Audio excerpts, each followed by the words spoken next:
तादाद में गोला बारूद और मिसाइल देने की तैयारी कर ली है, इसकी करते हैं क्योंकि इजराइल इससे खुश है।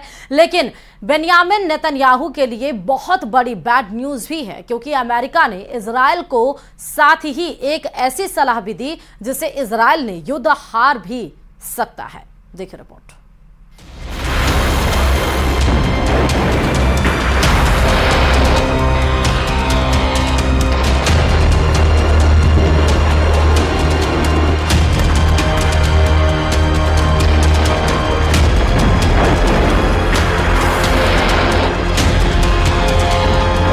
इजराइल अटैक मोड में है।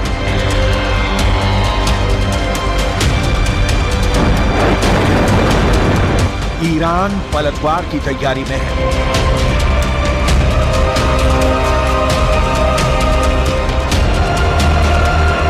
युद्ध का पूरा माहौल बना हुआ है।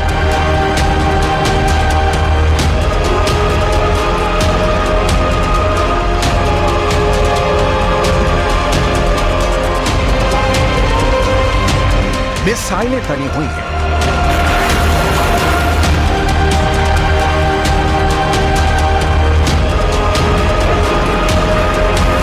जंगी जेट रेडी है। फाइटर ड्रोन अटैक मोड में है।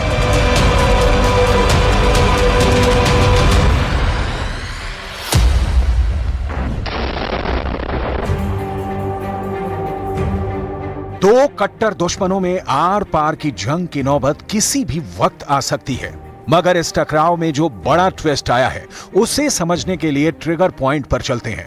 अप्रैल महीने की पहली तारीख सीरिया के दमिश्क में बारूद बरसा, ईरानी दूतावास दहला। ईरान ने हमले के आरोप सीधे इजराइल पर लगाए। इजराइल हमले से इनकार करता रहा। अमेरिका ने तो खुद को दमिश्क हमले से दूर दूर तक अनजान ही बताया।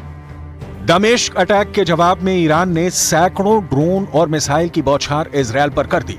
ईरानी हमले से अमेरिका ने इजराइल को कवर दिया। सुपर पावर के साथ नाटो कंट्री भी इजराइल के कवच बने।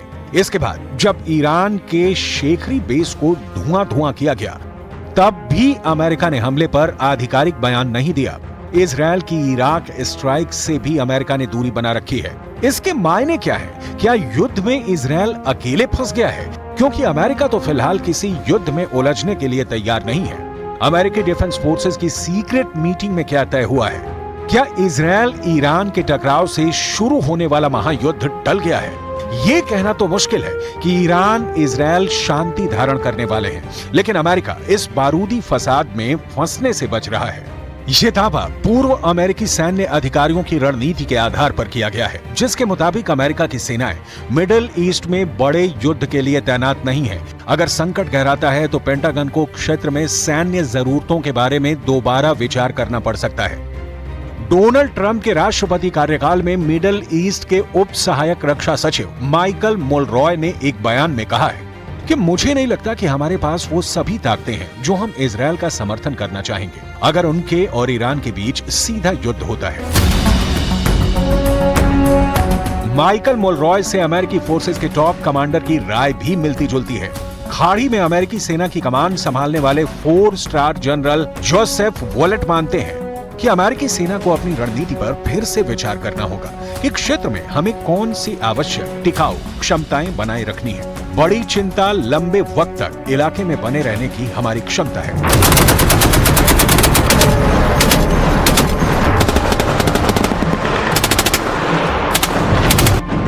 सुपर पावर अमेरिका की मुश्किलें इतनी भर नहीं। इजराइल के साथ युद्ध में कूदने की बजाय अमेरिका का फोकस किसी और फ्रंट पर है।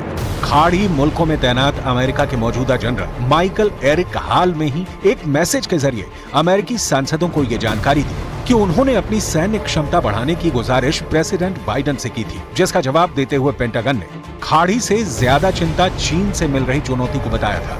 मतलब ये कि इजराइल का साथ देने की बजाय मौजूदा वक्त में अमेरिका चीन से निपटने में जुटा है। इसके साथ अमेरिका की सबसे बड़ी कमजोरी का भी पर्दाफाश हुआ है।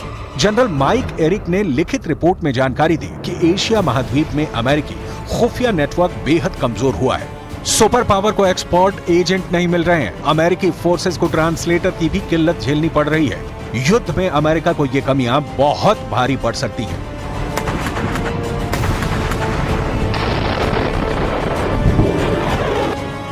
साफ है कि अमेरिका अपनी कमजोरियों को दुरुस्त किए बिना तो युद्ध में उतरने नहीं जा रहा। ऐसे में इजरायल का हाल यूक्रेन जैसा न हो जाए, जिसने अमेरिका की शय पर रूस से अदावत मोल ली और अंतहीन युद्ध में उलझ गया।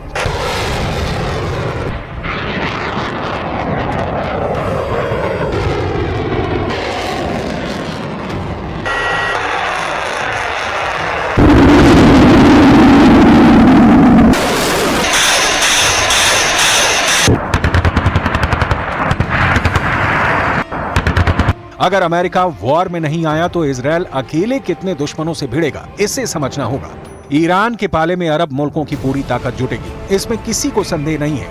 ईरान के साथ विद्रोही लड़ाकों की खोखार पलटन भी होगी। और रुकते हैं छोटे से ब्रेक के लिए, देखते रहिए न्यूज़ 18 राजस्थान।